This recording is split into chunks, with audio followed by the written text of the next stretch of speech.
Mic check, mic check, mic check. Morning Masters Podcast, your man, of course. Back, another Thinkin Out Loud, very quickly. First and foremost, I want to thank all the listeners, supporters, of course.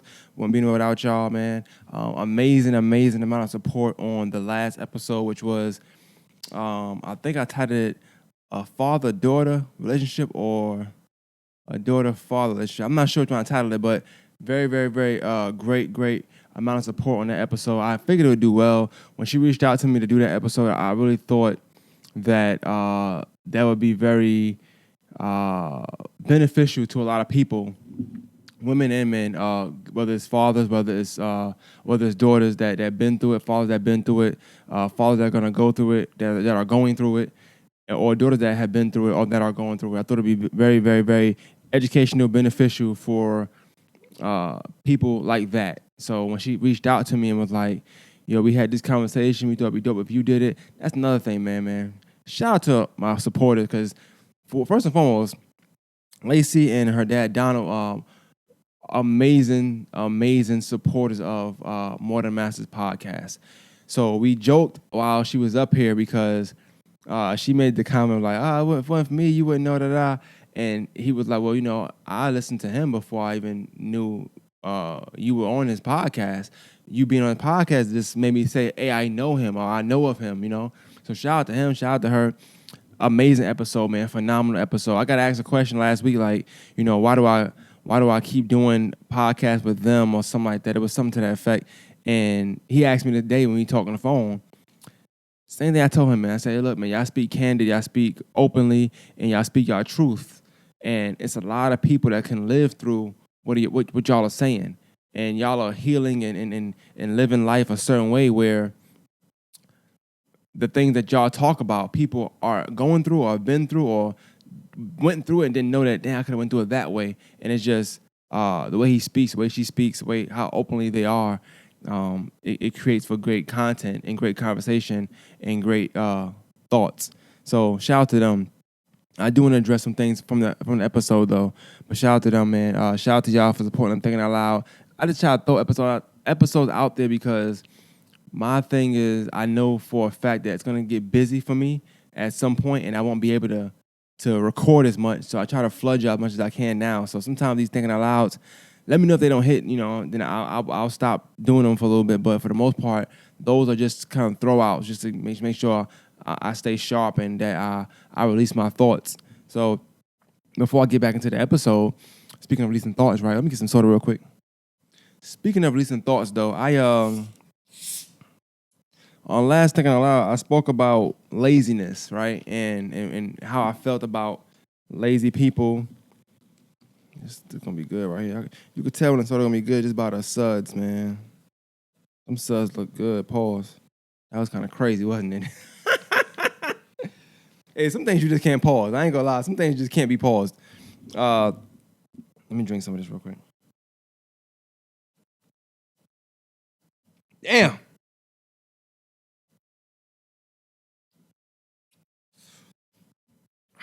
That was good. All right, listen. So in all seriousness, right? I talked about laziness the last time I was. I'm trying to block the shirt, man. I got my boy Slim.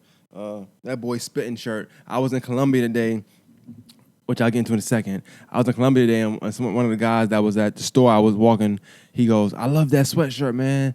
So I told him how to get one. I don't think he bought it, though, but just thought that counts, Shout out to you, whoever you was. I spoke about laziness, right? And before I touch on laziness, I want to get into my day and then get into why I feel the way I feel about laziness. And to tell you how strongly I feel about it and how my feelings of it are not only true, but I stand on everything I'm talking about. All right, so today, man, I woke up in a great mood, like we all do. I'm in a good mood. I'm happy. I even snapped. I don't even snap like that anymore. I snapped. I said, look what I got on, da-da-da-da. I go inside to work. I'm following the system over there, so I'm doing stuff. I'm like, hey, y'all told me this, but it's this. I'm really getting on their ass pretty much, da-da-da-da. Cool. Then next thing you know, I got a call. It seemed pretty serious. I said, all right, look, man, it's not too many things I'm going to leave work for, if it's not my daughters involved. But it was a family member that I truly dearly love and would do anything for. I said, all right, cool, we'll go. Went to Colombia. Picked my mom's up, went to Colombia. Took care of that, came back. On the way back to Augusta, I get a call, and this is work now. Get a call. Hey, if you're not at this point for the LTR score or whatever, by 3:30, you gotta drive to this store in Colombia. I'm like, well, okay, we close. I damn near park in the parking spot just for 5 minutes. Got the thing. This store, meet me in there. I'm like, oh, damn. So I turn around, I drive back. I am pissed off at this point. I'm like, I just told this lady that I just need to stay in Colombia. Didn't get a response. Cool. I was like, you know what? It's the business. You signed up for it. Heavy is the head that wears the crown. With great leadership comes great responsibility. I kind of try to big myself up with all these leadership quotes that they give you to keep pushing, right? Like you're a robot. And so I mustered up enough strength. I'm driving. Cool. I get pulled over. About 20 minutes in driving. I'm pissed off. He asked me a question. I'm not even answering. I just gave my ID. I didn't even answer him. He said, all right, can you speak? I didn't say not one word to him. I just didn't speak. I was pissed off. I didn't speak at all. Gave me the ticket, $25, no big deal. No big deal. I'm driving. All right, cool. So I'm driving. I get off on exit 74. Exit 74, I'm right there. I just passed 73. It's a big accident. I kid you not. I stayed in that one spot, swear to God, for 55 minutes. Didn't move an inch. 55 minutes. The things that I be there at 5:06, I didn't get to there till 6:15. Talking about pissed off. I was pissed. So I walked the store. We do this stuff. I'm sorry. I'm lied. I skipped the part. They called me and said, "Hey, Jermaine, did they call you?" I said, "No, what happened?" "Oh yeah, you made the cut. You don't have to come to Colombia." I'm already in Colombia. Like now I'm pissed off. Now if they play with me, I'm like, all right, I don't know if it's because I'm new to this. I'm the rookie. I don't know. Cool. I'll live with it. So I'm already in Colombia. I'm going to Kiki's Chicken Waffles. I love Kiki's Chicken and Waffles. So I went there.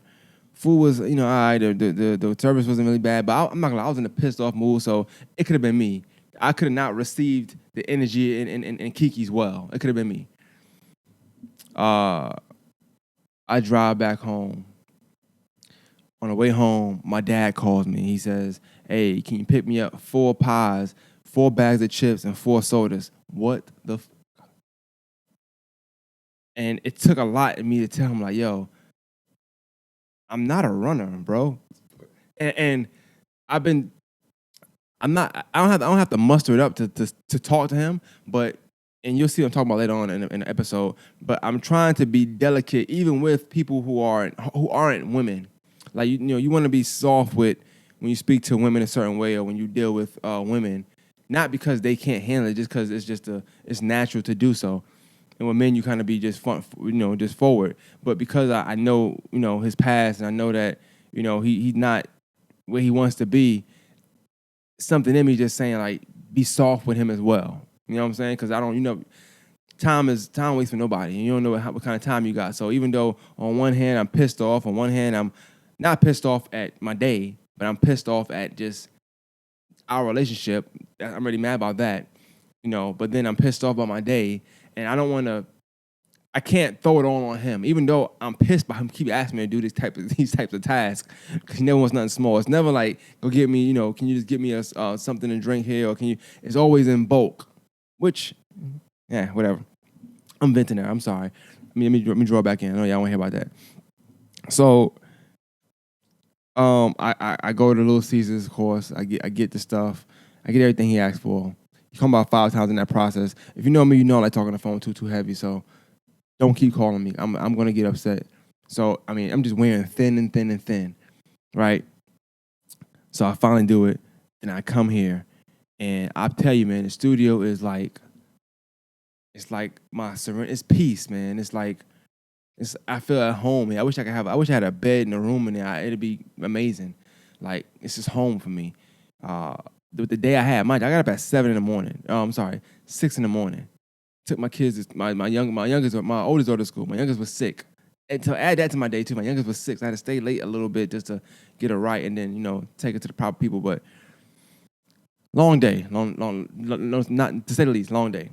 I say all of that to say this: I still came here and made time to go ahead and record. You know why? 'Cause I'm not lazy, right? I'm not lazy, and that's why I have a problem with lazy people because I feel like I'm not comparing it to me per se, but I like to use me as a measuring stick for certain things. And you think about what you got going on, right? You think about what all you have on your plate, what all you throw on your plate, brother, versus what's on your plate already. Then you think about, how you clean your plate off. And you think about all the steps you took to make sure that your plate got cleaned off and you did the proper things you had to do, you took care of your responsibilities, play within time to play, but you do your day to day. So when people were lazy, it really bothers me because I look at lazy like this. I don't look at lazy as you just didn't do nothing. I look at lazy as you deliberately chose to not do nothing. Like, it's a choice.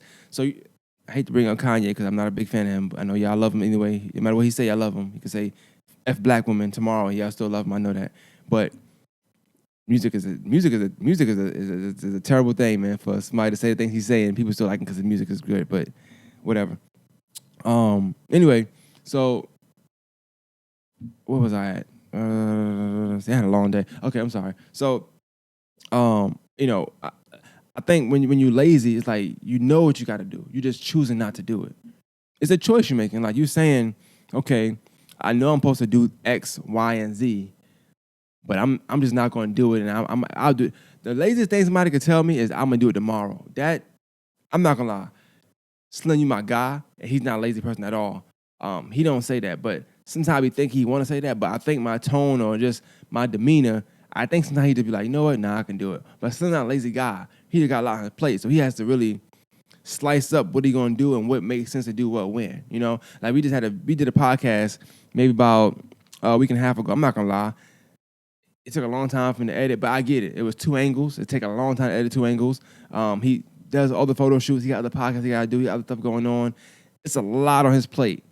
So I didn't bother him. I didn't say nothing about it at all because I know he wasn't being lazy. I knew that he was just trying to make the best of whatever he got. He got a lot on his plate, so that's cool. But people like to make it seem like they have a lot on their plate, and that bothers me. Like, don't fake me out. Like, you got 2 things on your plate. Don't try to space it out on the plate so you say make your plate full. Your plate not full. You're being lazy. You're just choosing not to do the things you need to do. If you wake up in the morning and you say, I need to do this, this, this, this, I'm not saying you're going to complete every single task, but just deliberately saying to yourself or whatever you need, whatever you're doing, I'm not going to do this today. It's just wild to me, and it's lazy. Aside from doing things like in a creative space and just in that realm, people also lazy because they don't handle their own problems. A lot of times, how many. Oh, I'm sorry. Let me bring it back. You know how many problems of other people I have to deal with because they're lazy? That's another why I hate lazy people, because normally when you're not lazy, whenever you're not lazy and you know or you close to or you stand next to somebody that's lazy, guess what happens? The stuff they choose not to do ends up being your problem. Whenever you hang around lazy people, you will find yourself doing more because, for one, you're not lazy. By nature, you're going to want to do it, or you're going to have time to do it, or in your mind and how you function, how you operate, you're going to find time to make plans and make space to help or do for someone who seems to like they can't do it, seems to not be able to finish their task, seems to not be able to plan accordingly, seems to not be able to divvy up their time and get the things they need to get done, right? For no reason at all. That's why the people you're around is important, and that's why I don't like lazy people, because once you're around them, 2 things can happen. One, either you're gonna overwork yourself because you're around lazy motherfuckers, or you're gonna start to be lazy. One or 2 gonna happen, and that's usually how it goes. It's either you stay in your realm and you overwork yourself, or you start to succumb to that. Oh, well, if they ain't doing it, I ain't gotta do it. Or you start to measure yourself up against a lazy person. The worst thing you can do, oh my God, especially in this creative space and just in general, you make clothes, you take pictures, you run a business, I don't know, you scam, whatever you do. Even scammers aren't lazy. Like, the worst thing you can do is compare yourself or measure yourself up to a lazy person because they might do the bare minimum and they getting right here. And you might be a this type level person, but because somebody you know right here, you'll bring yourself right here. And you think you're doing something because you just above them, but really you way up here. You could be way up here if you were around this motherfucker. If you wasn't around this motherfucker. So that's why I don't like lazy people because I just don't like them. I don't like them. Lazy people and rappers. So we'll do this from now on. We'll make a list of things Maine don't like. So you know I don't like rappers and I don't like lazy people.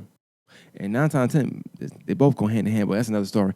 I don't like rappers and I don't like lazy people. Okay? You know what? Oddly enough, I want to just branch on this for a second. I don't care. I don't dislike snitches or tattletales. I don't dislike that. You know why I don't dislike them? Right? I'm saving part of this topic for another show that I'm supposed to be doing soon, so I don't want to get too deep into it. But a rapper named Troy Ave, right? He was in a situation a while ago, and apparently he took the stand. Now, it's being debated whether he told, whether he snitched, whether he broke the code, this, that, and third. But I don't want to talk about that. What I want to talk about is this. I don't dislike snitches. I don't dislike people that tell on people. And I'm going to tell you why. One, I'm over 30 years old, right? I'm over 30. I'm a grown-ass man. I'm a grown-ass man, right? And I don't do anything illegal. I'm not outside. I'm over 30. I'm over 30 years. I'm not outside. When I go outside, I'm taking my ass to work, and I'm taking care of my kids. Me going outside is taking them to the park or taking them to school, going to work, taking them to the mall, taking them shopping, taking them to Waffle House. That's outside for people my age and me. That's what outside is.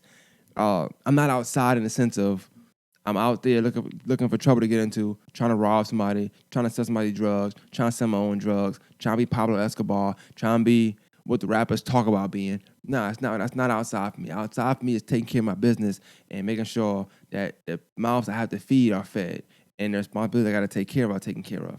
So I do talk about it a lot because I'm of that and I grew up around that.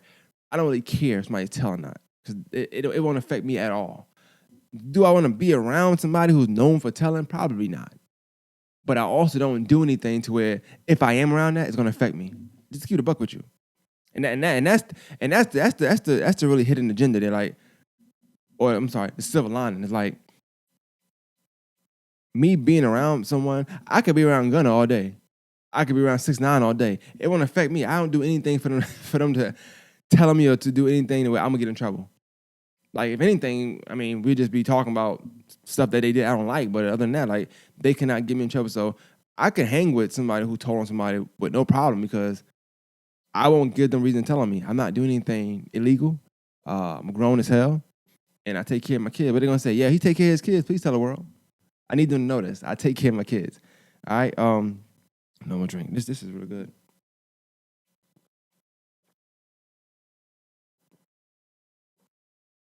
Yo, I ain't gonna lie. This is it. This got to be different.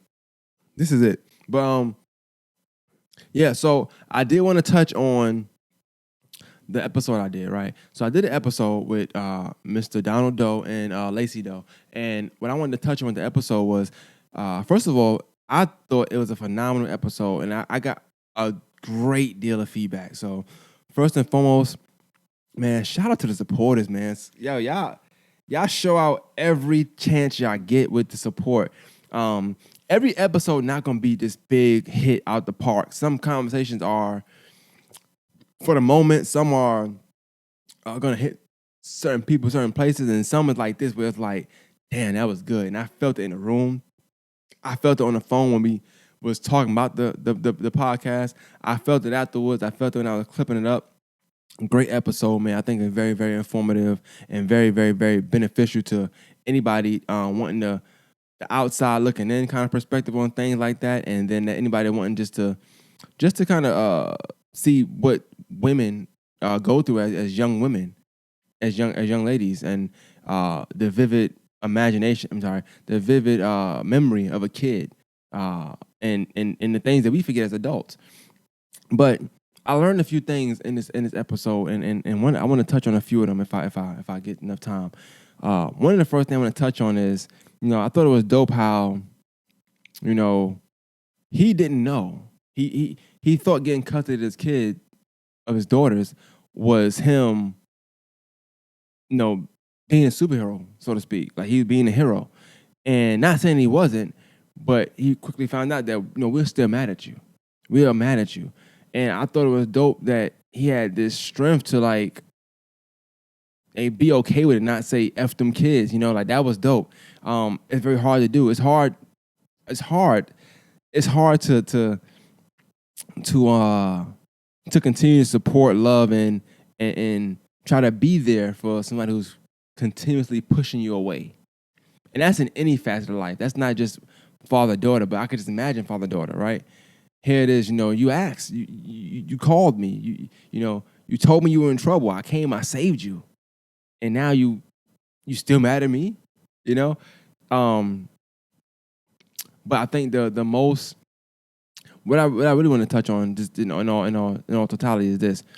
I thought what I took from that the most was the fact that, I think sometimes when I podcast, right, when I bring my kids to the studio, when I talk to my oldest daughter, when I talk to my youngest daughter, I ask them a lot of questions, and we talk whether on air, off air, we talk a lot, and I feel as though I communicate with them enough for them to know I'm there, for my presence, for them to feel like daddy's somebody I can talk to.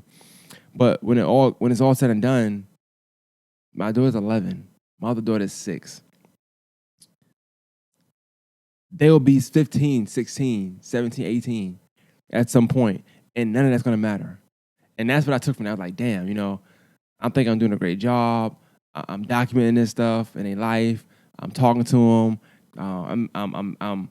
I know I'm busy, but I'm taking them places everywhere I go so that they with me, so that they know that daddy's there. I want them to feel my presence. But he made a good point. He said, hey, man, a couple years from now, at 16, 17, your daughter could be like, man, daddy, you never hung around us. You was doing them damn podcasts. I'm like, shit. That's a reality. Because that can really happen. Like, my daughter could really be like, well, I never wanted to go to the studio. You just asked me when to go. Of course I'm going to say yes. I was 11, daddy. And I feel like that's a reality for me. And I don't know how to like, I can't unhear that, and I can't unthink it now. And so I'm like, damn, should I slow down on this and just like kind of do whatever she wants to do? Is it a wrong or right way to approach this? Like, I really care about my parenting. And that's why I said this episode is so beneficial and so educational, because I learned a lot about how I may need to approach things, or how I should change my approach, or maybe keep my approach, whatever, right? But it made me second guess my parenting. And I feel like I do a great job with my girls, especially when it comes to divvying time and seeing them and just being in their life and making them feel protected. But now I feel like, even listening to him, you would think that they had the greatest relationship in the world, because he pretty much always been there. And she kind of still was like, nah, but you wasn't there for this. And it's like, damn, you kind of got to make everything. You got to be there all the time. Like, when they think they need you, you have to be there. And now I have to ask those questions like, damn, like, Brooke, have you ever needed me and I wasn't there? But once again, she's 11. She might be like, of course I'm going to say yes. I was 11. You know what I'm saying? Like, now that's my mindset. My mindset is, when I was younger, my dad used to he'll pull over. My dad is like me, kind of weird sometimes. He used to pull over, man.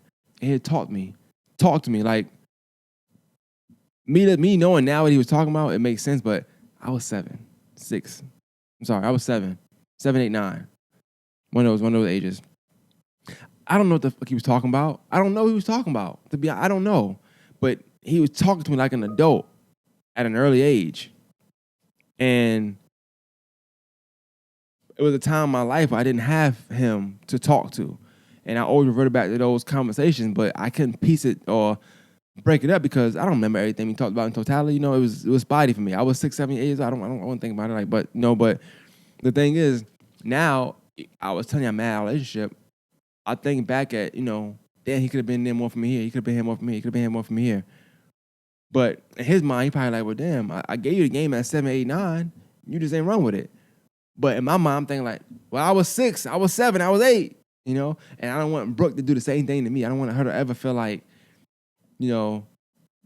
I tried to be there at a time when she couldn't comprehend it. So that later on, I didn't have to be there. So now I have to, regroup my parenting or regroup my method of thinking or regroup how I'm divvying my time up and feel like I had to really ask her, like, yo, do you like going to the studio when we go to the studio? Like, is that something you want to do or do you not want to do that? Like, what do you like? Do you like when I let you be in the room by yourself for 2 hours and you just be in the room?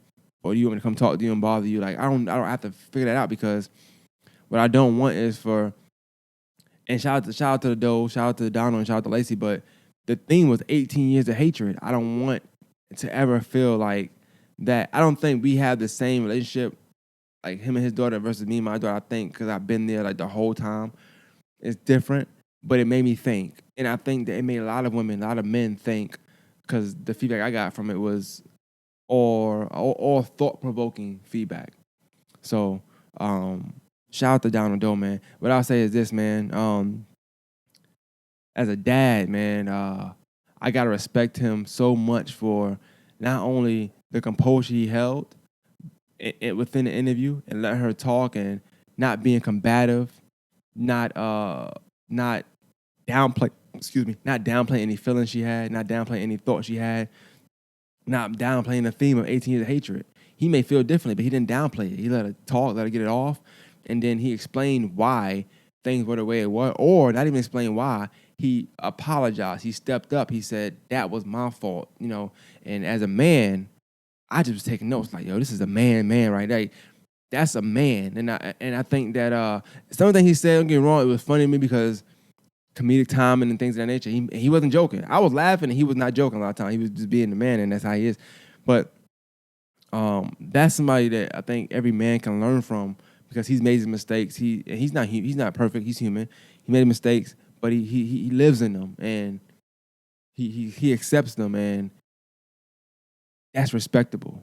Like when you talk about respect and you talking about gangster and all the time, that's respectable. That's gangster. That's what I yearn for. I want to be able to live in whatever my truth is. If I was a ain't shit person from 26 to 29, I want to live in that and be able to accept that with anybody who's saying that and not make them feel little or like downplay it, but be like, you right, I apologize, and then make adjustments in my life so that I don't have to continue to be that person. And that's what I respected about him a lot, and I like Donald Doe for that. And shout out to you, Donald Doe, because that was an amazing segment. And we spoke off air. I ain't gonna say everything you said. I'll say half of it, and the other half that I'm gonna end with this is he shouted me out. He said, "Hey man, He called me. He said, I want to tell you this, man."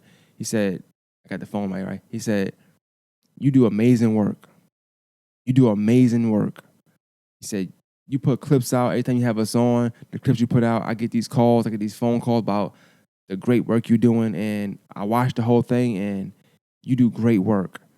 And that meant a lot. Like, people don't realize that means a lot to a content creator like myself because we create work every week.